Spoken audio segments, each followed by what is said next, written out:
Most of us are spending the best parts of the best days of our life making fat, rich people even fatter and richer.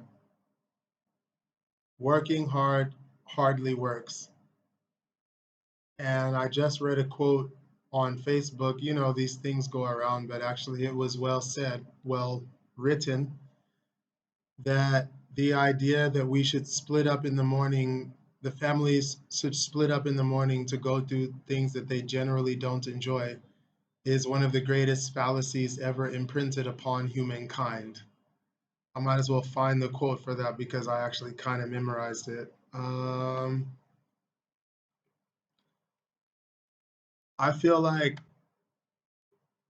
there's a Greek word for slave, and it just means human legged as opposed to four legged, like a donkey that would work in a field.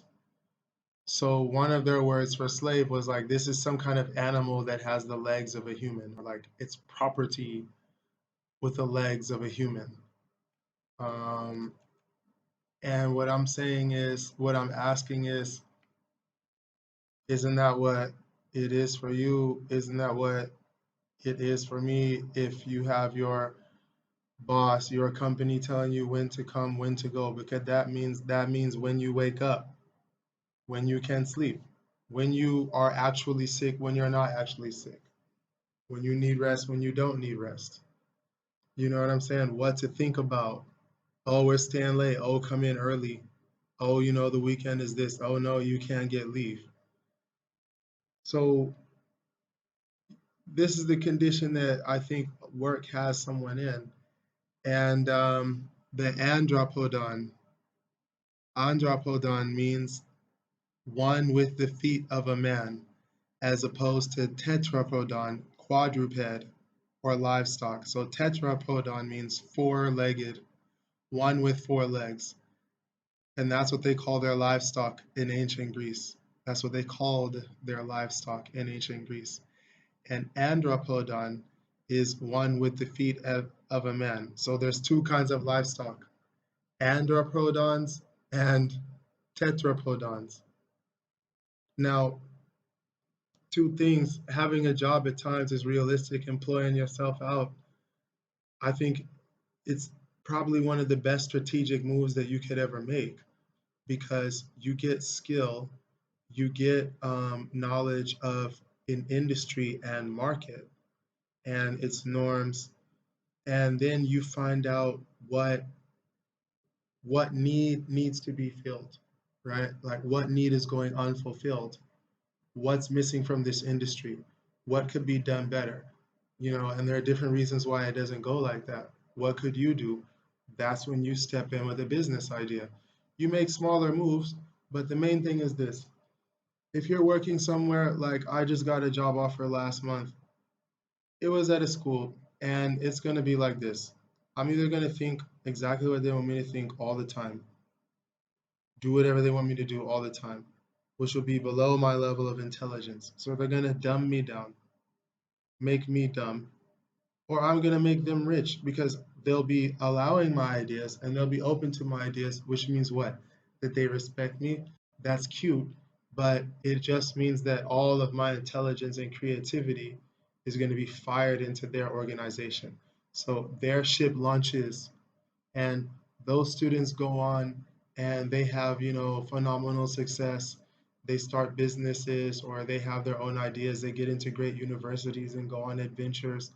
They use money that they have from their parents or money that's invested, and they can eventually start some sort of business, and all that goes. And when they come to bring their children to their alma mater and say, this is the school which I once attended, and oh look, that old man there, he was my teacher. Oh, he'll be your teacher too. Oh, he was the best.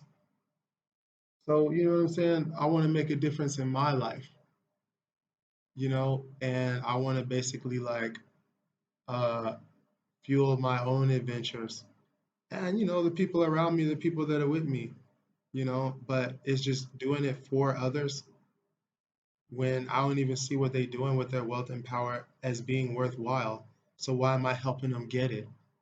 Like I'm perpetuating their ability to commit injustice and maintain an unjust system because I'm milling away with my nose to the grindstone, right? To give them the facilities they need to do that. And this is why really um, it's not about playing the game, it's really about being a step ahead of it at least. So let's just say being ahead of it in general.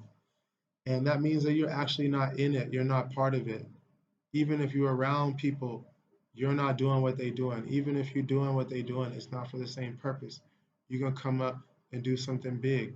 I know y'all must have seen that movie Hidden Figures, where one character played by Octavia, I don't know her last name, but she was the leader of these group of women who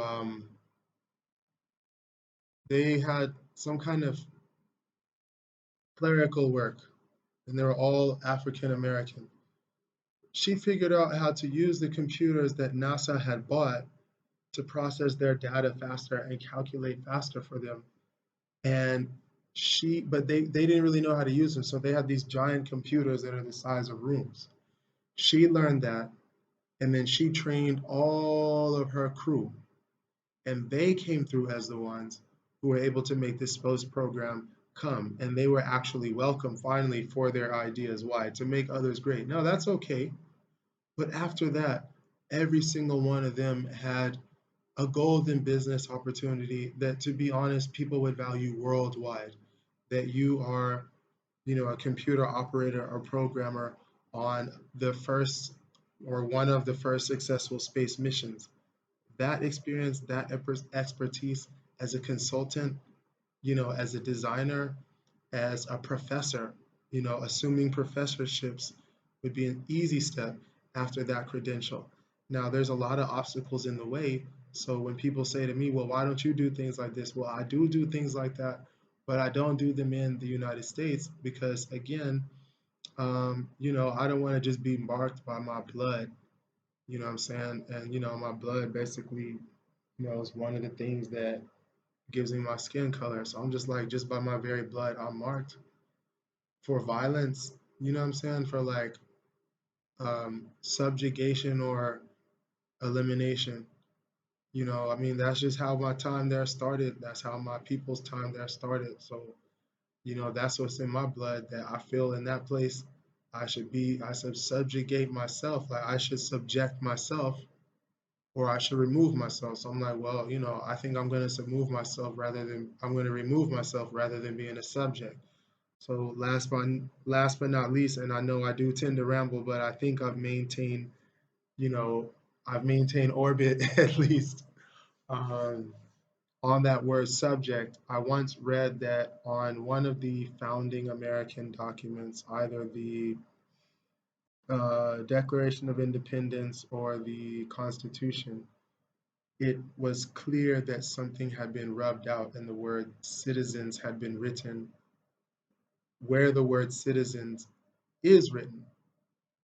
And doing some kind of analysis and lead, Fleck, spectral analysis, whatever they do, they basically found out that it once said subjects, so that the original concept for what we now call ourselves as citizens was actually that you are subjects. So um, I don't like that word for myself.